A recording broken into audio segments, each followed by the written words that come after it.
في لقاء صحفي المراسلين بيقابلوا مستر سالمون الناجي الوحيد من حادثة قتل الماموس العملاق اللي صدمت العالم. مستر سالمون بيقول ان الوحش ده ما كانش ماموس عادي، وانه بالضخامة دي ما كانش في اي كائن تاني يقدر يقف قدامه. ولما الوضع فضل كده بعد سنتين 90% من المحمية هتتحول لصحراء، والحيوانات العاشبة والمفترسة ممكن تنقرض. لكن في اخر كلامه قال ان الجيش ما استعملش ولا رصاصة عشان يقتل الماموس ده، لكن راجل ظهر وهزم الوحش ده من غير اي سلاح. الصحفيين على طول كذبوه وقالوا انه بيألف قصة.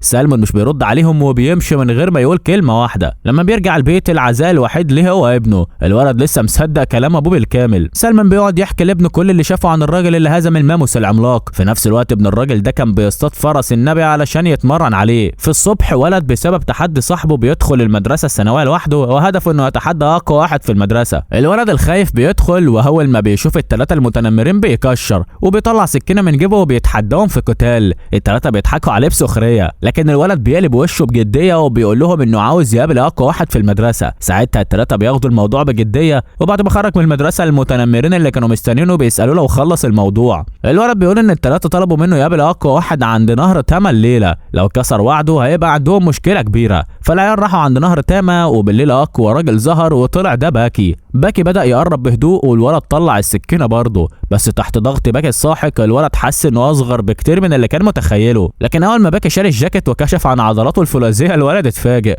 والاغرب من كده ان باكي كان جد جدا في القتال ده، لدرجه ان الولد حس انه واقف قدام نصب تذكاري للمعارك مش مجرد طالب مدرسه عاديه. فجاه باكي بيختفي وبيظهر جنب الولد وبيضربه على قفاه يخليه يطير في النهر. الصدمه دي كانت كفيله انها تدمر حلم الولد انه يبقى بلطجي. لكن بعد ما ضربه على قفاه باكي مدله ايده وسلم عليه وقال له من النهارده احنا اصحاب. وقال له كمان انه مش محتاج يخاف من المتنمرين لانه عنده صديق هو الاقوى في العالم. في اللحظه دي الكابتن سترايدوم جه يقابل باكي عشان يتكلم عن ازاي ابوه قتل الماموس العملاق، وده معناه ان ابو باكي باعت تحدي لابنه بنفسه. باكي قال ان ده مجرد خناقه عادي بين اب وابنه، لكن سترايدوم قال ان القتال بين الاثنين مرتبط بحرب بين دولتين، وبعدها مشي وهو متعصب. بالليل الولد سأل باكي وهو هيدور على مين عشان يتمرن طالما هيواجه اقوى رجل في العالم. باكي قال انه مش هيدور على حد، هو اللي هيخلق خصم عشوائي لنفسه للتدريب. بعدها بدأ يتمرن على تقنيه الشادو بوكسينج اللي هي من اساسيات الملاكمه، لكن باكي اخدها لمستوى تاني خالص. خلق قدامه دميه من خياله كانها خصم حقيقي بيواجهه. الولد حس ان الخصم اللي قدام باكي هو مايكل الرجل الحديدي، بطل العالم في الوزن التقيل للملاكمه. في اللحظه دي باكي بيقاتل كانه في معركه حقيقيه وبينضرب لدرجه ان انفه نزف دم، وبعدها ركل مايكل على رقبته عشان ينهي القتال. والعيال اللي بيتفرجوا عليه كانوا مصدومين وسالوا ازاي ممكن يتعور وهو بيتمرن لوحده. باكي قال لهم يتخيلوا انه ماسك مشمش اخضر، والنتيجه ان ريقهم سال لوحده من غير ما يحسوا. وقال لهم ان دي طريقه لتحفيز الدماغ عشان يخلي اي حاجه تتحقق. بعدها الولد زومي راح مع باكي لبيته، وفي الطريق زومي شاف رسومات وكلام مهين مرسومين على الحيطان ضد باكي.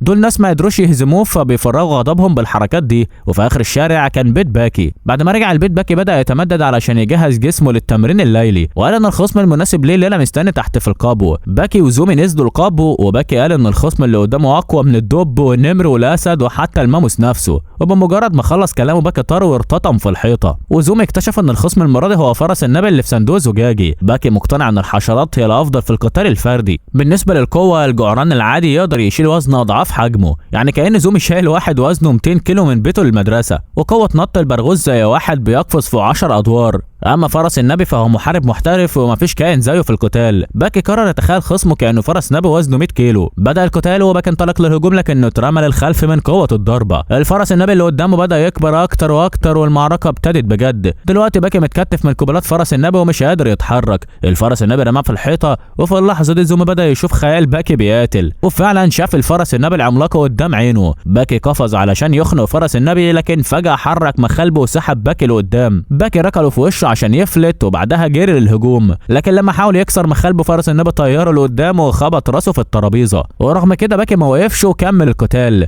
بعد تحليل حركاته باكي شاف نقطه ضعف تحت رقبته. زمان كان في راهب بيعمل اضراب عن الاكل وشاف عصفور بيتقاتل مع فرس نبي، لكن المدهش ان الحشره الصغيره دي انتصرت على العصفور. من هنا اتولد فن قتال جديد اسمه توروكان، وباكي يستخدم يستخدمه في القتال ضد فرس النبي. المعركة استمرت وفي النهاية باكي بدأ ياخد زمام الأمور وضرباته بقت دقيقة جدا، قفز وضرب فرس النبي في راسه وكسر رقبته. باكي استمتع بالقتال وكان الفائز الساحق، لكن الفرس النبي اللي كان متخيله لسه موجود بحجمه الصغير في فندق بري تحت شلال. في نفس الوقت الكابتن سترايدوم راح هناك عشان يقابل يوجيرو هانما ابو باكي. يوجيرو كان بيعوم ضد التيار بسرعة 20 كيلومتر في الساعة ولساعات طويلة، طلع من الماء زي السمكة الطايرة وعضلاته زي الحديد. بعدها الاتنين دخلوا أوضة خاصة عشان يتكلموا عن ازاي باكي هزم فرس النبي المتخيل اللي وزنه 100 كيلو، وده كان تحدي من باكي لابوه. يوجيرو سمع ضحك بصوت عالي وقال بصرامة ان المعارك الخيالية مش زي القتالات الحقيقية. في نفس اليوم رئيس امريكا كان بيتحرك وسط موكب حراسة، لكن فجأة الكاميرات طافت، ولما اشتغلت تاني الكل اكتشف ان الرئيس اختفى.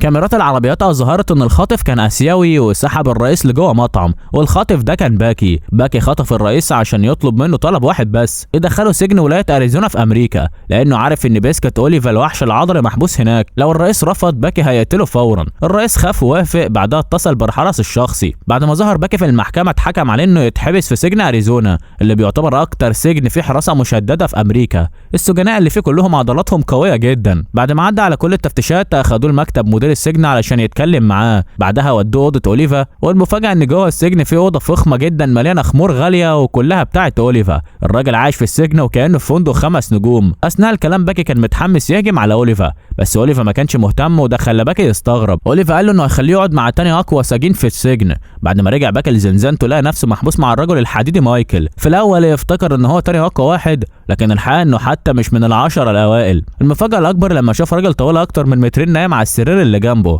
باكي افتكر ان ده هو رقم 2، لكن تاني يوم الصبح كانت المفاجاه الحقيقيه لما شاف ان السيد التاني كان نايم جوه دولاب المقشات. اسمه جون، واول ما طلع قال ان المحارب مش بينام غير لما يموت، لكن باكي كان واثق من نفسه وعاوز يهزمه عشان يبقى رقم 2 في السجن. في اللحظه دي مدير السجن جوه ابتدى يزعق في كل المساجين عشان يخرجوا يتجمعوا. كان بيتمشى بينهم علشان يوريهم قوته، لكن الوحيد اللي كان بيتحرك بحريه هو جون. مش بس كده، ده حتى خد سيجاره من مدير السجن بكل هدوء، وده خلى باكي يتفاجئ. اي حد بيحاول يكلمه كان بيتضرب من الحراس، لكن جون بيتعامل في السجن وكانه ملك. وقت الاكل كان ليه اكل خاص بيه، وكان بيتكلم مع مدير السجن عادي جدا، لدرجه انه سأل عن المسدس الجديد بتاعه خلى المدير يترعب. لكن القوه دايما بتخلي الناس يحسوا بالغيره. واحد ضخم كان قاعد قدام جون وقرر يتحداه في معركه. الراجل ده كان بيضرب عصابات في الشارع وما خسرش في اي ماتش سومو لا في اليابان ولا في امريكا. عشان يوري قوته كسر المعلقه اللي في ايده بالنص، لكن جون مسك المعلقه وهزها لحد ما اتحرقت، وده خلى الراجل يتعصب ويقلب الترابيزه عليه. الحراس سحبوا اسلحتهم عشان يسيطروا على الموقف، لكن جون خد مسدس من واحد فيهم واداه للراجل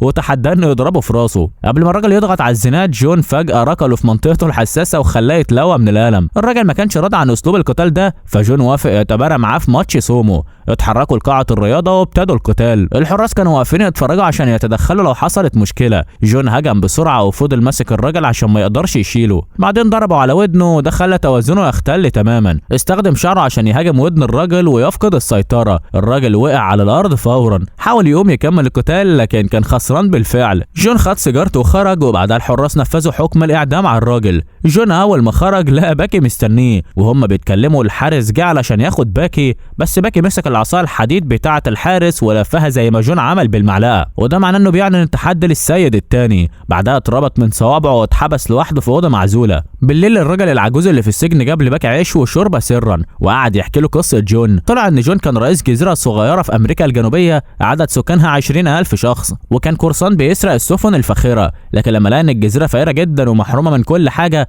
قرر يغير الوضع بالكامل. من وهو صغير كان بيتدرب على القتال، وبعدها علم الشباب عنده فنون القتال علشان يدافعوا عن نفسهم من غير سلاح. في يوم من الايام رئيس امريكا كان بيخطط يستخدم القنابل علشان يمسح الجزيره دي من الخريطه. فجاه ظهر شخص ورا الرئيس وامر الحراس انهم يوقفوا وشهم للحائط والا يكسر رقبه الرئيس. الشخص ده كان ليسون، واحد من تلاميذ جون. بعدها عرض فيديو مباشر لجون وهو واقف قدام بيت الرئيس وبيكشف كل تفاصيله حتى مراته واولاده. الرئيس كان مرعوب لان الحراس بتوعه اصلا كانوا متبهدلين قبل ما ياخد باله. جون كان بيهدد الرئيس لو فكر يضرب الجزيره حياته هو واسرته هتدفع الثمن. بعدها جون دخل السجن بمزاجه علشان يواجه الاقوى زي ما باكي عمل. العجوز كمان كان معجب بجسم واحد بس اللي حتى الخلايا السرطانيه ما تقدرش تقرب له، وهو يوجيرو والد باكي. الحكومه بتراقب 3 اشخاص سرا، يوجيرو واوليفا واخيرا جون. كل واحد فيهم عنده قمر صناعي بيراقبه طول الوقت، ولو اي حد منهم اتحرك بتتحرك بسرعه اكتر من 4 كيلومتر في الساعه، باقي الاقمار الصناعيه هتتحرك فورا عشان تتابعهم. اثناء ما العجوز بيتكلم الحارس دخل يسال ليه بيتكلم مع باكي لوحده.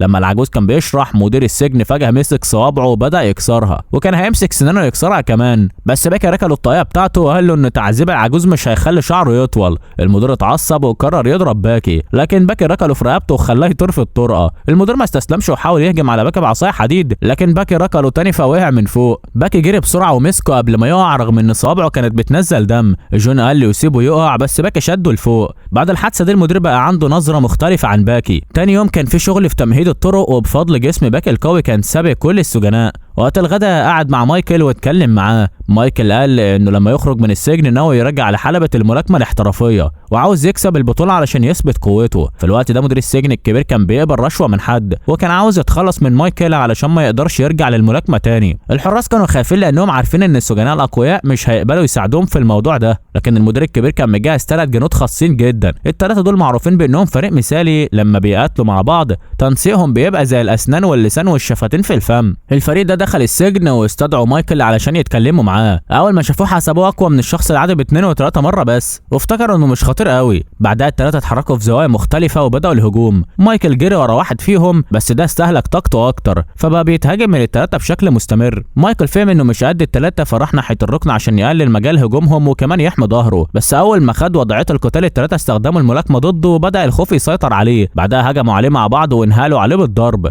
ومهما كان سريع ما يقدرش يتفادى 3 ضربات في نفس اللحظه. واحد منهم مسكوا الباقيين فضلوا يضربوه لحد ما فقد الوعي. ساعتها كانوا خلصوا المهمه تقريبا، وكان اخر حاجه محتاجين يعملوها انهم يقطعوا اوتار دراعه عشان ما يقدرش يرجع للبطولات تاني. لكن فجأة سهم نزل عليهم وجون خرج من الضلمة، بص لفوق وافتكر ايام القرصنة، وهالته كانت مرعبة لدرجة ان ال3 بدأوا يحسوا بالخوف، بس برضه ما رجعوش في كلامهم وجهزوا نفسهم للقتال. واحد منهم اندفع عشان يضربه، لكن جون عمل حركة غريبة تبول عليه، وفي نفس اللحظة رسم دايرة حواليه على الارض، وبعدها نام كأنه مش مهتم باللي بيحصل. ال3 اتجننوا وفضلوا يضربوه في وشه فاكرين انهم خلصوا عليه، لكن فجأة جون قام ومع الريح اللي عدت حس انه متحمس للقتال اكتر. رسم رمز معين بالتراب وبعدها شد عضلاته واستعد للمعركة. ال3 شجعوا بعض وقالوا انه لوحده هم فريق، وبدأوا تشكيلتهم القتالية اللي بيسموها الواحد الذي لا يهزم. واحد فوق والتاني تحت محاصرين جون زي ما يكونوا في سجن، لكن جون ما تهزش. اول ما الاتنين اللي تحت هجموا هو اتحرك بشكل لا ارادي وضرب واحد فيهم طياره لفوق، وقع على اللي فوقه، فالتالت خاف وهرب،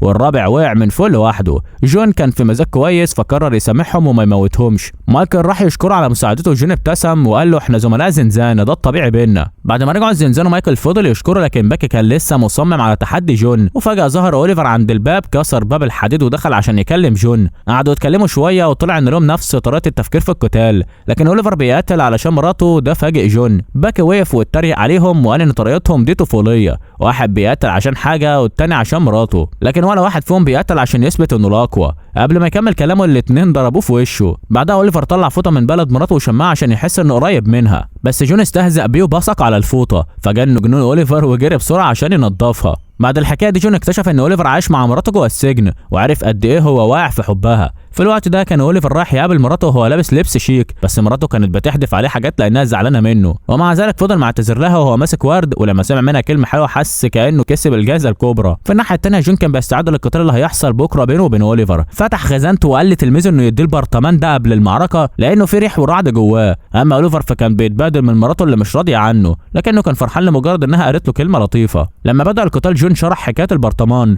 وقال انه ولد وقف طول الليل في العاصفه علشان يجمع فيه طموحاته وشجاعه اهل الجزيره، والولد ده هو اللي اداهوله. في اليوم التالي كل المساجين اجتمعوا عشان يشوفوا القتال بين جون واوليفر. جون دخل وسط هتافات السجناء، لكن اوليفر دخل شايل سرير كبير وعليه مراته ماريا. ماريا كان وزنها ضخم جدا، لكن دي كانت المرأة اللي اوليفر بيحبها بجنون. كانت خايفة الناس تضحك عليها، لكن هيبة اوليفر خلت السجناء كلهم ساكتين. اوليفر استعرض قوته بخلع البدلة بتاعته بطريقة غريبة، وجون فتح البرطمان وشم الريحة اللي فيه وحس بالشجاعة. بعدها قرروا يتصارعوا بطريقة غريبة، كل واحد يمسك طرف فوطة واللي يسيبها الاول هو اللي يخسر. المعركة بدأت وجون ضرب اوليفر بقوة، لكنه لسه ماسك الفوطه بايد واحده وسخر من جون اللي كان محتاج يستخدم الاثنين. جون استخدم شعر دان وضرب بيه عين اوليفر، وبعدها دفعه بقوه لكن اوليفر ثبت نفسه وما وقعش. بعدها اوليفر ساب الفوطه على كف بس، فجون عمل نفس الشيء وبداوا يضربوا بعض، لكن اوليفر فجاه مسك جون وذبحه على الارض بقوه رهيبه. في اللحظه دي الرياح اشتدت وظهر باكي في سرير ماريا، فجن جنون اوليفر وصرخ. ماريا قالت له انت بتتخانق عشان مين؟ القتال بتاعكم ممل.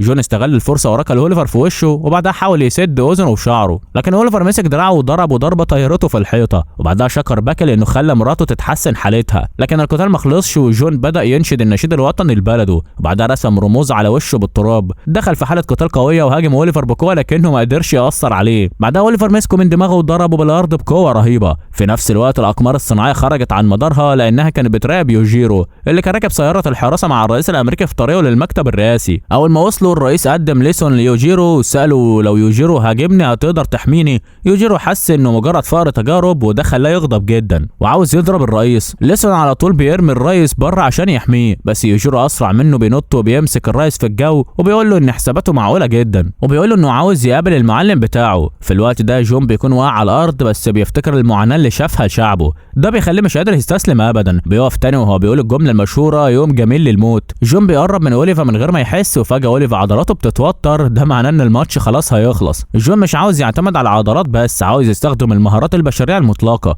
وعشان يعمل كده هو محتاج نقطه ارتكاز. مفيش احسن من الارض عشان تكون نقطه ارتكازه. جون بيستخدمها عشان يقدر يواجه القوى العضليه الهائله لاوليفا. في الاخر جون بيكسب وسط تصفيق الناس كلها، وفي اللحظه دي الرئيس كمان بيجي وبيجسوا على ركبته قدامه ويعتذر له على اللي عمله فيه. يوجيرو كمان بيجي وبيبارك لجون على فوزه، والكل بيتكلم ويضحك مع بعض. جون بيحس ان ده اكيد حلم، هو بيحلم. وفي اللحظه دي بياخد بوكس من اوليفا وبيخسر. اوليفا بيؤمر الناس يشيلوه بحرص لعياده السجن لانه مقاتل حقيقي. بعدين بيروح قدام باكي وبيقول له ان سبب خسارته انه ما وثقش في عضلاته. المهارات المتفوقه استسلمت قدام القوى المطلقه، وبيقول له ان جسمه نفسه بيحاول يمنع عضلاته من الانفلات والا كانت هتبلع السجن كله. بعدين بيربط على ظهر باكي بقوه لدرجه انه بيطير بعيد، وبعدين بياخد مراته ويمشي وهو بيغني اغنيه النصر بتاعته. تاني يوم جون مش موجود في اي حته، ساب جواب لاوليفا وماريا وجواه فلوس بلده. جون هرب من السجن عن طريق نفق تحت اوضه المقشات وساب لاوليفا الفلوس علشان يجي يزور بلده. على الجانب التاني من جزيره في امريكا الجنوبيه جون رجع بلده وقال للناس انه سافر امريكا عشان يحارب اوليفا لكنه خسر،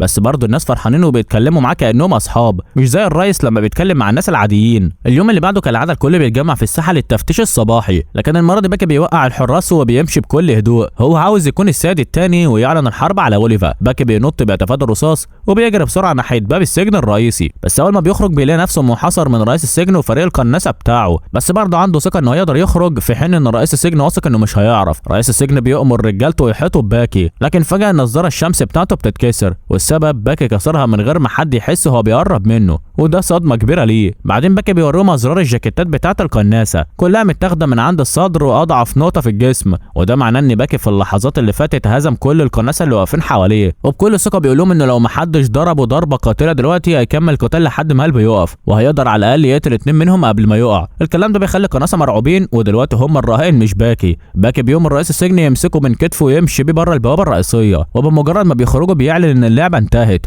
باكي بيسمح لهم يقيدوه تاني ويرجعوا للسجن، لان كل اللي كان عاوز يثبته انه الاقوى هنا. في الوقت ده اوليفا كان راكب موتوسيكل وماشي في الشارع، لكنه شاف المشهد ده فغضب جدا وراح يواجه باكي. الاتنين بيتجادلوا بشده واوليفا بيبقى في قمه الغضب، لكنه بيسيطر على اعصابه وما بيعملش حاجه لباكي. في الاخر بيسيب باكي يمشي وبيقفل الموضوع، لكنه بيكون متضايق جدا لدرجه انه بيرمي الموتوسيكل بعيد. تاني يوم اوليفا بيروح لباكي وهو متكلبش، بيتفخر قدامه ان الاكله اللي دخل ياكلها فيها مئات الالاف من السعرات الحراريه وكمان مع مشروبات غاليه جدا. بعدين بكل غرور بيتبول على باكي وهو مقيد، لكن بدل ما يغضب باكي بيضحك وبيقول انه كده بيهين واحد مش قادر يدافع عن نفسه، وده معناه انه مش الاقوى بجد. وهو بيضحك بيقول ان مزاجه اتغير تماما من الاسترخاء للغضب الشديد. بعدها اوليفا بيروح للمائده وبيشرب زجاجه نبيذ ثمنها ملايين الدولارات، لكنه بيكسرها لان باكي استفزه. في الوقت نفسه باكي مش واخد غير رشفه ميه صغيره من العجوز. بعدين اوليفا بيروح يقابل رئيس السجن عشان يتكلم عن هروب باكي الصباحي كاعلان رسمي منه انه عاوز يبقى الاقوى. اوليفا بيقترح فكره انه يعملوا مباراه قتال بينهم ويتذاع على مستوى العالم، كده اوليفا هيقدر يطلع غضبه وكمان يبيع حقوق البث بمبالغ بمبالغ ضخمه. كالعاده اوليفا بيلبس بدله جديده ويروح يزور مراته، لكن المره دي هو حزين اكتر من العاده لانه فاكر شكل ماريا وهي صغيره وكانت اجمل واحده في المدينه، بس من كتر المرض والادويه جسمها بقى بالشكل ده. ماريا بتقول له انها خلاص قربت توصل لاخرها وده بيخليه يبكي بشده. تاني يوم اوليفا بيروح لباكي علشان يتكلم عن المباراه اللي جايه، لكن قبل ما يكمل كلامه باكي بيقف فجاه وبيبغته بركله على وشه فبيتفاجئ، وقبل ما يرد باكي بيكمل ضربه برجله الثانيه في وشه، وفي اللحظه دي اوليفا بيقبل التحدي. باكي بيندفع عليه لكن اوليفا بيخبطه بوكس يطيره للغرفه اللي جنبه. يعني مفيش داعي ننتظر اسبوعين، القتال بدأ دلوقتي. باكي بيستخدم عضلاته عشان يضغط على دراعه ويمنع الدم من الوصول لايده، وده بيخليه بسهوله يصغر حجم صوابعه ويطلع ايده من الكلبشات. بيندفع بسرعه وبيضرب اوليفا في بطنه، لكن اوليفا بيقفل عليه وبيشده وبيطيره لدرجه ان الحيطان بتتكسر حواليهم.